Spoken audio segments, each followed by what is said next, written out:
Knicks in 6 is back for another exciting season, and so are we. I am Rebecca Haarlow alongside my guy, Bill Pidto. There are so many things to get fired up about with this new look Knicks team, starting with that point guard position, Bill. What do you think so far? I tell you what, Rebecca, if opening night is any indication, I'm going to go through a whole vat of gum because I'm going to make my dentist rich. I had opening night, down 19, force OT, Cam Reddish coming off the bench, a hero in many ways, doing things that we haven't really seen him do in a Knicks uniform. And, the headline, of course, as you mentioned, is Jalen Brunson, the big offseason acquisition, and he has been so solid. Tom Thibodeau likes to say he doesn't look the part, he is the part. And you can tell when you watch him. It's efficient. It may not be spectacular, but then you look at the box score and you say, wow. And the main thing for me so far, Rebecca, he doesn't turn the ball over. Last night, or I should say on opening night against Memphis, not a single turnover, doesn't turn it over, and is so effective running this offense. And I think the second best thing about what Jalen Brunson is bringing to this Knicks team is the fact that Julius Randle can go back to playing his strengths. Watching throughout the preseason and then in Memphis, what really stood out to me is that when the Knicks make big time runs, they're not looking for Randle to have to play make and do everything throughout all of those situations.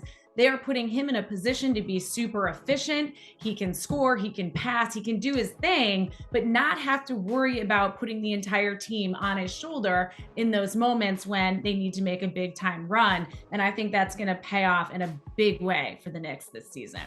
If I told you that on opening night, RJ was going to go 3 for 18 and Mitchell Robinson was going to be in foul trouble and play only 13 minutes, and yet the Knicks were going to force overtime against Memphis, you would have said, Bill, you're out of your mind. Now, I may be out of my mind, but on that comment, you would really say I'm out of my mind.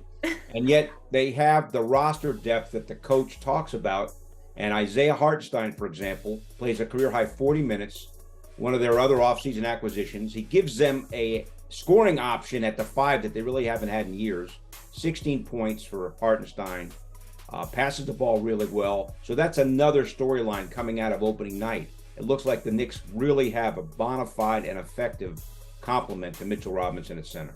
Yeah, absolutely. And you have to, when you are a defense, pick him up on the 3-point line. Now, through that first game in Memphis, he wasn't shooting the 3 well, but still 14 for 30 last season in LA. He's a guy who can hit that shot. He was hitting some nice floaters last night, which I thought was interesting when he got inside a little bit, but you've got to pick him up. So defensively, that is going to open things up for the Knicks when guys can't just load up on Randle. So I agree with you. I think he's an awesome compliment to Mitchell Robinson. And something that's really unique about him that we'll get to know him over the years is that he spent a lot of time playing in Europe. He decided not to go to college and play professionally in Europe instead. And he told me that it was because as a big man, he really appreciated that he was allowed to play away from the basket.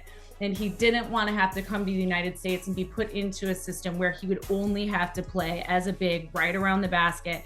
And he was able to continue to develop his game and become that sort of Jokic type passer that ideally he wants to be. And I think that's really paid off for him in his journey.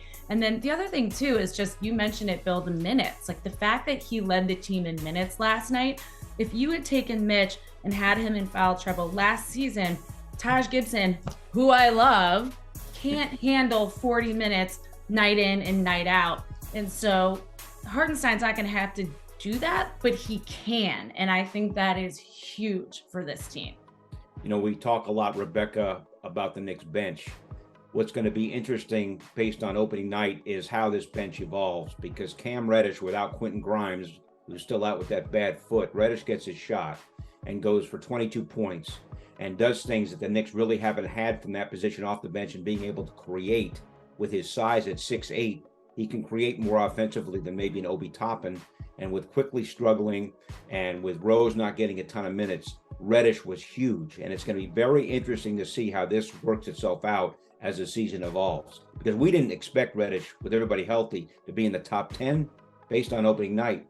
It's going to be very, very interesting to see how this plays out. Yeah, I'm super curious to see where he's going to get his minutes and who he's going to take those minutes from. And while Grimes is out, he's got his opportunity there. But when Grimes is back, it'll be super interesting to see what Tibbs decides to do with those minutes. But I want to stick with the bench for a second too, Bill, because you mentioned Derrick Rose.